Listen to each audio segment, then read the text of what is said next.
Cool. I got to play out what was basically a live Harry Potter fan fiction, gay Harry Potter fan fiction, with Jess Fink. It's probably the weirdest dream I've ever had come true. Sure. Okay, yeah. And Campaign? Campaign is a Star Wars podcast that's like a serial. So one shot, we do one shots and have lots of different guests on. Whereas Campaign is a consistent cast of Chicago nerds. And there's just so many around.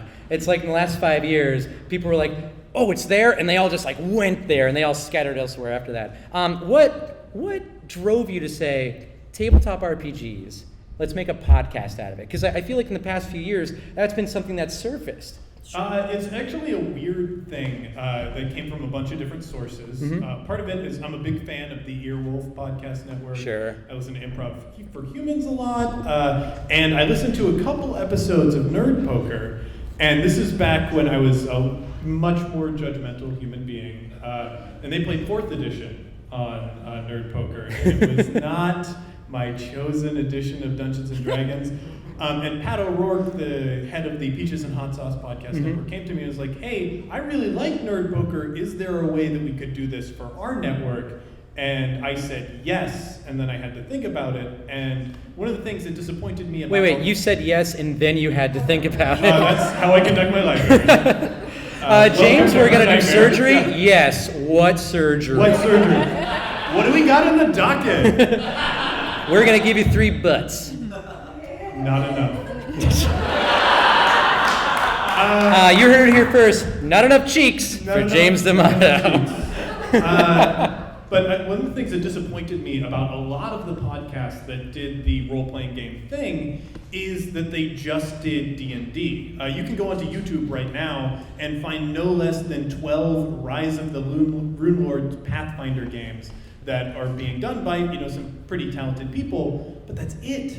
So with our show, I wanted to show off the wide world of RPGs. There are so many wonderful games out there done by small-time designers or even other large companies that just are not Wizards of the Coast that I feel like should be shown off. It also sounds like, I want to buy games. Yes. Yes. Well, more that we wanted to play games because Kat and I were huge fans of role-playing games. How did you two meet?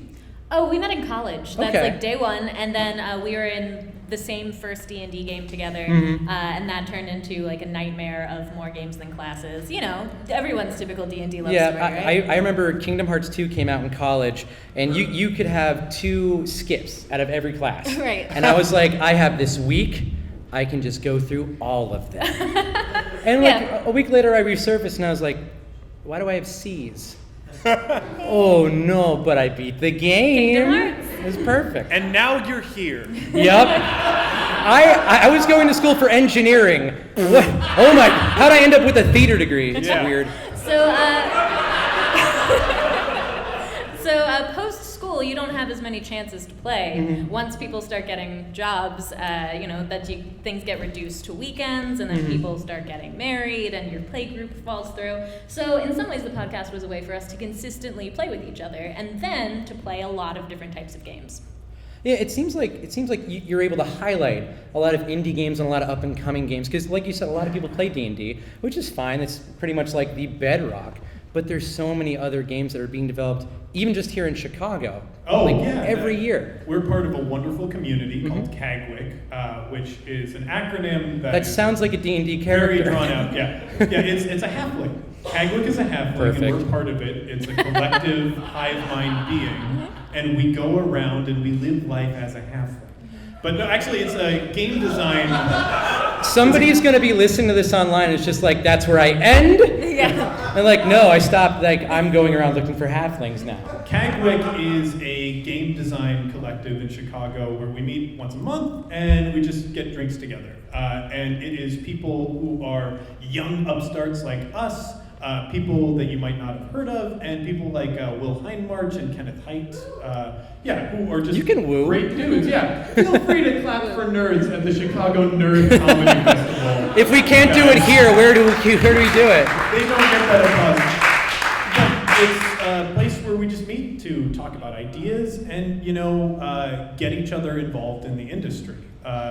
and our job is to go there, listen to them, and show off their games when they have new games. That's rad. And I know you guys are headed to a bunch of new cons, even just in the next 2 months. You guys are the guest of honor at a few of these? Yes, we are. Coming up at ValorCon, we're actually helping. A Chicago con in its first Chicago year. Con. That's super cool. Isn't it time that we had a gaming convention? Who hates driving 3 hours to stinky Indianapolis? So smelly. No offense to Indianapolis, but it smells very bad as a city. I just imagine like that half of the audience like, well, I never. And just getting out. Yeah, because they're English. Yeah. All the English people in Indianapolis. So many people were scandalized just now. But yeah. So you said that you met in college. What was the game? Because I remember like the game that got me into video games. What was the game that got you in the tabletop? D&D 3.5. Ooh, okay. Thank Nice. you. Correct. Yes, thank you. Heretic. But then I think the thing that really got us into that made us die-hard fans was doing anything that wasn't D&D to start. I think for me that was Cthulhu. For you, Shadowrun. Oh yes.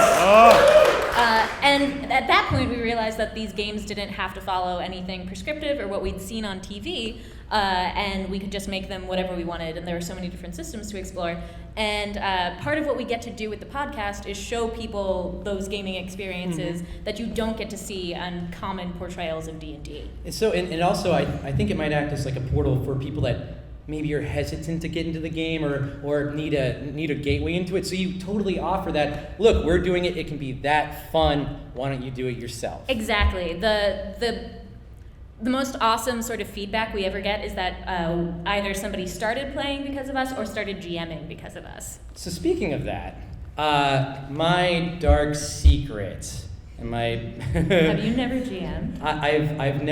I've watched a lot of D&D campaigns. Aaron. I'm so sorry. No. Is that worse than being from Indiana?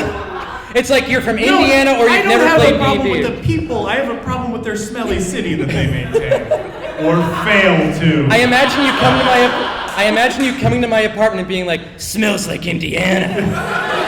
I gotta get out of here. Oh, I'll bet it's just a player in here. Do you only play? Are you an enthusiastic nerd maven who just plays D&D? This is all a front. I'm actually drafting fantasy hockey. Is hockey in? Rob is clapping. I decided to get into a tabletop RPG. I decided on Dragon Age because that's kind of like my wheelhouse. That's my RPG, and I'm like very slowly working my way through, like poring over all the files for it. Sure. But I remember months ago I was like, oh, maybe I'll listen to one shot. Maybe I'll just do that. Dip your toe in the water. Yeah. The first one's free? And now I'm getting. Oh God! Wait.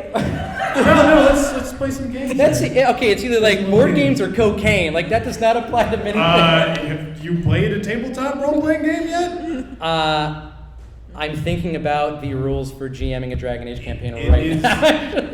Forget cocaine. It's the most addictive substance in the world. Put that on a business card. Yeah. James D'Amato, forget cocaine. Now, see, you actually did have me fooled because I watched the VStheUNIVERSE Valentine's Day video where you talked about dating people who play D20, and I was like, oh, Aaron is a kindred spirit. We both play these role-playing games, and as I go to see his show every month, I can sit there knowing that Aaron and I are on the same page. That theater degree came in handy. Funny story behind that, we took submissions from people online and read their submissions. Oh, okay. I kind of feel like my sister used to work at Chuck E. Cheese, and I remember wandering into the back one day and seeing Chucky take off his head. I'm sorry I just took off my head. Yeah. That's okay. That just means we'll have to have you on the show. Well, so before James was like, you should come on, and I was like, I'm really busy. I don't think I should. That's what that was? I was just like, I don't know what to do. Well, that's part of the part. We have so many improvisers on the show, and I mean, a lot of improvisers are Sorry, nerds. James is like shooting daggers at me right now. Almost nobody who's on the show has played a role-playing game before. Perfect. Yeah. So Great. you're welcome. Well, dead. The audience is like, no, he's a liar. Get away. Well, there's a game. Kat, I talked to you about this beforehand.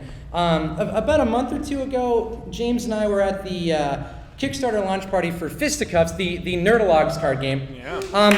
Yeah, you should totally give them